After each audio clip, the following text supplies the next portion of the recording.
Good morning. My name is Jennifer Colucciello, and today we're going to talk about equipment management and medical emergencies. To get us started, I'm going to actually go ahead and share my ID here.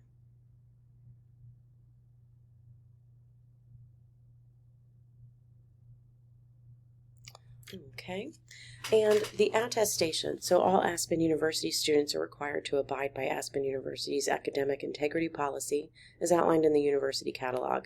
The academic integrity policy is built upon the concepts of honesty, truth, fairness, respect, and responsibility.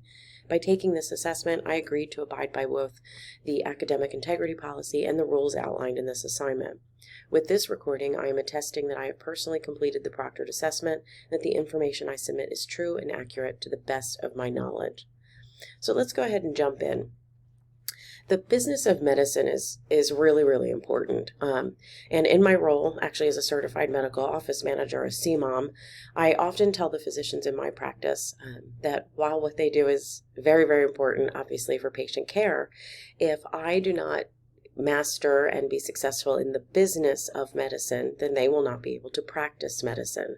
And there's so many different components of that. Everything from personnel management, real estate, support functions, emergency response, prevention, all kinds of different things. There's just so much that goes into it. And if any one of them, especially in a world of decreasing reimbursements and increasing overhead, if any one of those is not successful, then the business will fail and then they will not be able to practice medicine. So we're going to talk about a couple of those components here. The first one that comes to mind is office equipment. So office equipment is a very large topic. It actually includes multiple different categories, not just generalized clinical items. Most things in a medical practice, when you say equipment, they go clinical, but there's so much more than that. Yes, there's clinical equipment, blood pressure cuffs, all of the things for testing and treatment and so forth. But there's also safety equipment. Personal protective equipment is very important in an environment, as well as first aid kits and blood spill kits and so forth. But clerical equipment is also extremely important. And I'm talking about more than just paper clips and pens and paper and desks. The computers themselves have to function. And the electronic health record that we use on the computer must be functioning at all times. That is a key cornerstone to any medical practice at this point. And if even one part of that system is not working, it can often create a cascade effect, since so many downstream functions within an EHR are pulled from previous entries and previous information. When it comes to that equipment, there's a lot of things that we can do, but we really do need to address some things to ensure we're getting longevity out of our equipment and that things are being used properly. I have actually had in lawsuits somebody request for me how I knew things like my refrigerator was working for medications, and I needed to show them temperature logs with 2 different types of temperature management and oversight. So these things are actually really important. They can also lend to inappropriate and mistaken medical assessments. If the blood pressure cuff's not calibrated properly, you get an inaccurate reading. So there are strategies we can take to help with that. Those include actually reading the inserts in the equipment when you get it from the manufacturer. The package insert includes so many different things: the safety information, procedure information, calibration, longevity, temperature control, storage considerations, tons of information. If you can combine that and then begin to use those calibration techniques when it's required by the manufacturer, and document all of this in a log, whatever it may be, that will actually go a long way to making sure your equipment lasts as long as possible and is accurate for what you need. There also needs to be routine upkeep. Things where you're checking are the simple things, such as, does the microscope light still work? Or are the cords frayed? Is there risk for fire? Is something balancing right? Keeping a check on those temperature logs for refrigerated items and so forth. But all of this will be key to actually making sure your equipment is accurate for the long haul. Another concern is whether to actually buy or lease some of this larger equipment, as well as the real estate for the practice itself, the building and the land. There are definite pros and cons for both leasing and purchasing. But there are considerations here because it could give you an ancillary and adjunctive revenue stream, depending on what your goal is, what your practice business model is, what your cash availability is, credit ratings, and so forth. On the leasing side, there are some definitive pros here, but there are also some negatives. Advantages of leasing include I don't have ownership, and so my maintenance and repair costs are typically going to be less because I do not have the overall liability and risk and verification of the device or the land. So I have decreased costs, I have decreased risk and liability. Sadly, though, because the equipment or the location is not mine, I have decreased autonomy as well. And I also lose that potential as a revenue stream. So something to consider. On the purchasing side, yes, there's more cash outlay and overhead there, but at the same time, there are some benefits because I own what I'm using. I actually have more autonomy. I have more say about how I use it, where, when, and so forth. It also creates, especially from the real estate and the large equipment, right? It creates another revenue stream from ownership equity. A lot of medical practices have two different companies actually operating. One is the clinical, patient-related, AR, and so forth. But then one is the actual ownership of the building and the land, the landlord, the real estate, as well as maybe some of the purchases of the large equipment. And then what they do is the medical component rents the space and the equipment from the landlord component. This can create another revenue stream and keep more of that money in-house overall for the owners and the stakeholders. There are some definite disadvantages here because I do own it. I have all of the maintenance and repair costs, and I do have corresponding increased risk and liability. So definitely something to consider there based on the practice setting and situation. Another function in all of this that's really important for our physicians is the transcription process. So back in the day, this used to be into a dictaphone, and then the tape would go to a transcriber who would sit and type it out manually and so forth. Thankfully, technology has come a long way, so I have less overhead now. But there are still some helpful items. So smaller FTE group, but still somebody overseeing this, and there's different ways to go about this. The whole goal here is so that the physician is not spending extra time doing data entry, typing things out. We want to maximize the physician's billable time so that they can document, ensure continuity of care, support our billing and medical necessity needs, and then move on to the next patient. A couple different ways they can do this. Some actually do use a dictaphone. Dragon specifically has an excellent medical dictation process, and then that can actually just digitally get uploaded into a transcription process. AI, amazing revolution here for this component. AI will take it, transcribe it, voice to text, there we go. And then a person can go back and just do the fine tuning, make sure it's correct, send it to the physician for final review and locking of the note. A lot of EHRs now have a built-in transcription component. Epic and eClinicalWorks specifically use Azure. Amazing process. And they literally on the computer just hit a dictation button. They dictate what they want to say, their discussion with the patient, just talk it all out. And then Azure actually transcribes that into the note. They double check and sign it, which is amazing. This just makes everything faster. It's less overhead from an FTE perspective, better continuity of care, better supporting of our medical necessity for billing purposes, and oftentimes we can actually set it so that when they lock the note, the encounter itself, that visit note, actually goes right out the door by digital messaging directly to the care team. So it's better continuity of care, so better for everybody involved. Another issue that we deal with is inventory control. So most specialties and a lot of subspecialties actually have inventory that's coming in and out related specifically to patient care. Most specialties now have injectable medications that they're using. Could be in the eye for macular degeneration, so forth. Could be in the knee for, visco, because of arthritis and so forth. But the concern with some of those is on the inventory sides, it's related to patients specifically. We have a very, very small margin of error when it comes to that costing. CMS is very clear that we're only allowed to get 106%, but that's what we're guaranteed. Some insurances will pay more, but given the size of the population on Medicare, Medicare Advantage, we're getting 106%. So we have to make sure that we're actually capturing that 6%, or else it's very easy to be underwater on that P&L. So Inventory management processes are amazing for this. Two specific ones that come to mind are POTUS, which is excellent. That's typically in the ophthalmology realm. But then McKesson themselves has an inventory control management. McKesson's has a great function as well because it actually creates an interface between your individual practice inventory management system and the vendor's ordering platform, which is great. Both systems, POTUS and McKesson, also include an interface to your EHR. And this is really, really important. Because of the interfaces, you're actually allowed to see on the P&L side, with the vendor, my profits and loss. I can see what I sent, what I made, what I got, and so forth.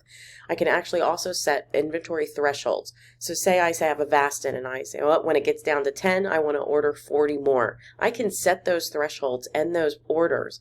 And because of the interface, it will do that for me. I don't actually have to spend the time to do that. And then I just get the updated invoice. I get the notification that the order was placed, threshold reached, order placed, here's your bill. It's excellent. It's nice and easy. It takes time off of me, and I have accurate real-time information on what I have in my sources.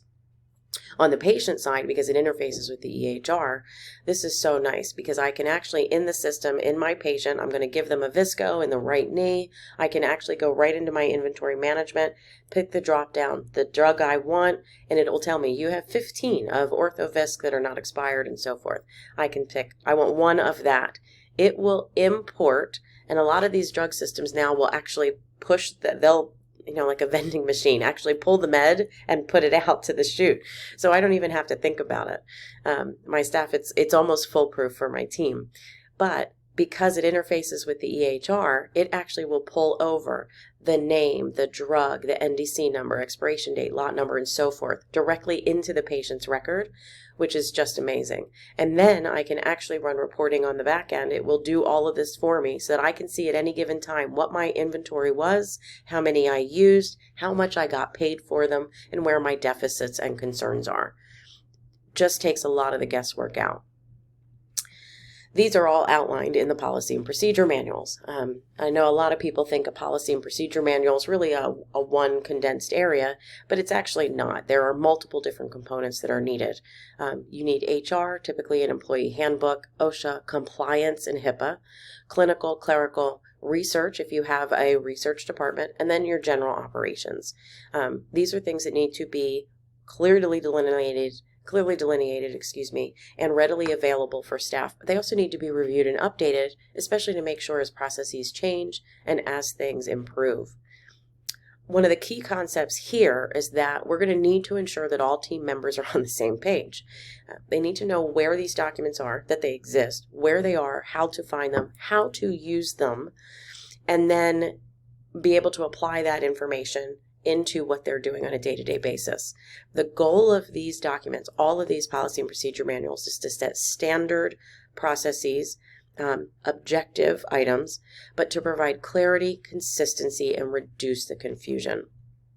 Not only are these wonderful in supporting what we're doing clinically and what we're doing from a billing side and employee side and answering questions ahead of time, but they also actually make it easier on a personnel management component. If I don't have clearly delineated metrics, processes, and procedures and policies, it's going to be hard for me to penalize somebody when they violate that. I can't hold somebody to a standard that is not clearly delineated. So doing those processes will absolutely help in the long run on multiple levels. Some other issues that come up are medical emergencies, right? Emergencies happen even in an outpatient setting. So the MA themselves has a really, really big important role in this. The medical assistant typically is with the patients more than the physician. The physician is, yes, in with each patient, but they're in with them focused on a specific thing for a finite period of time. They're focused only here, and then they go to the next one. Whereas a medical assistant, yes, is working up a patient, doing testing, providing this, and so forth, but they are actually managing the flow of all of the patients through the clinical session. So they are aware of everything that's going on. As such, the medical assistant is most likely going to be the first one to recognize an emergency. So they actually need to be able to identify what the issue is and get the appropriate response started. That's going to include several things. They need to recognize when they need to initiate stabilization, whether it's for spine, breathing, seizure activity, so forth. They also need to know when it's appropriate to call 911 or simply get the physician. They do need to be prepared to assist that physician or APP in anything that needs to occur. They should be able to do first aid, basic first aid, oxygen, nitroglycerin, EpiPens, bleeding control, and so forth. They also need to recognize and be able to document everything after the fact. You will need that for liability purposes, possibly for insurance purposes, and for continuity of care. When they're responding to this emergency, there's a couple things that need to happen pretty succinctly, very short time, and in a specific order. The first thing we start with is safety. Is the patient safe? Am I safe? Is everybody safe? Safety is a key issue. We then need to start with simple, can you hear me? Are you okay? And then we're going to do some basic screening questions. Are they having chest pain, shortness of breath? Do they remember what happened? Does their head, neck, or back hurt? And then they need to actually be able to respond appropriately. They also need to know that if the patient does not respond to them, they need to check a carotid pulse, not a radial. But if the patient is responding, to go to a radial. They need to have some basic considerations here. How to hold the spine in its neutral inline position, how to give nitro appropriately, what contraindications are in place, and so forth. They need to understand all of those components. When it comes to cardiac arrest and the AED specifically, the AED itself is essentially easy to use. You turn it on and it will tell you what to do, often obnoxiously and incessantly. But they have to understand that there are two other components that go simultaneously with any time you're pulling that AED off the wall or out of the cart. They must activate 911. They must start compressions. At that point, they turn the AED on. They've started compressions and they're just doing whatever the AED tells you to do. It's going to very quickly tell you to apply pads to the patient's bare chest. It's going to start analyze. It'll tell you not to touch the patient. And then it will determine if a shock is needed, not needed. Once that's addressed, then it will tell you to get back on the chest and continue compressions until 911 arrives. And it will walk them through that cycle. But the AED is very, very important. And most people know that component, turn it on. But they also need to understand if I'm grabbing the AED, I need to activate emergency response and I must start compressions. On the bleeding control side, in a case of a bleeding emergency, there's a couple different ways to look at this, minor, moderate, and severe. In the case of minor wounds, we're simply going to glove up, PPE always first, and then we're going to do direct pressure and elevation to get that bleeding under control. At that point, once it's controlled, we can go ahead and do the next processes. We're going to disinfect it either with iodine or hydrogen peroxide. Please do not use alcohol, that it will hurt the patient. We want to disinfect, we want to clean it out, we want to apply some antibiotic ointment to that, and then we're going to bandage with a sterile dressing first and then rolled gauze on the top. That's cling, it's a little elastic. It actually helps better and will keep a little bit of pressure on there. And it tapes better down to itself rather than taping gauze to the skin. At that point, if it's moderate, the physician themselves will need to be involved because they will decide if there's other wound closure needed, such as butterflies, steri strips, wound glue, or sutures. They will kind of handle that decision and go from there. If the wound is a severe wound and there's life-threatening bleeding, there needs to be immediate gloves and direct pressure. Somebody has got to call 911. And if at all possible, if they have these available, you want to use a hemostatic agent such as QuikClot that creates a clot quickly, as well as a tourniquet to decrease the flow of life-threatening bleeding. The key here is gloves, direct pressure, 911. And then if you have these items, to use them. You know, it's one thing to have everything set to respond to something, but prevention, an ounce of prevention goes a long way. If an MA can actually get involved in the preparedness side of emergency responses, it can actually mitigate a whole world of items. The MA can get involved here specifically by helping to identify and update the hazard analysis, seeing what we're at risk of, and then developing, implementing, and then maintaining the safety equipment that correlates to those risks and the processes involved. And this can include several different items. The key here is really going to be making sure that everybody knows what to do, when to do it, and how to do it.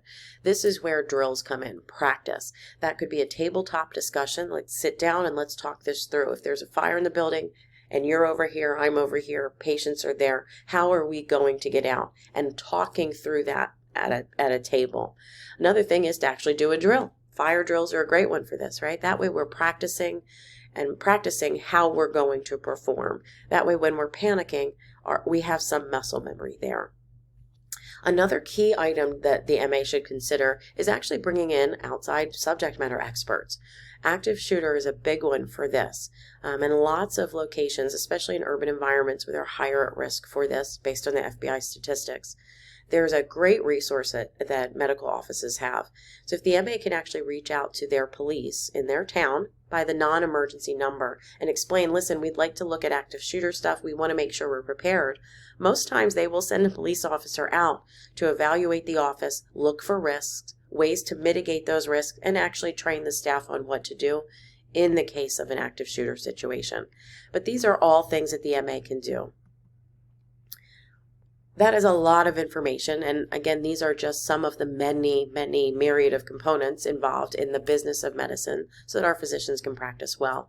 But if we're able to master these and successfully handle the business of medicine, then we set everybody up for safety, for success, and we give our team and our physicians the ability to do what they do best, focus on delivering quality patient care. And here's just a couple resources for that as well. Thank you.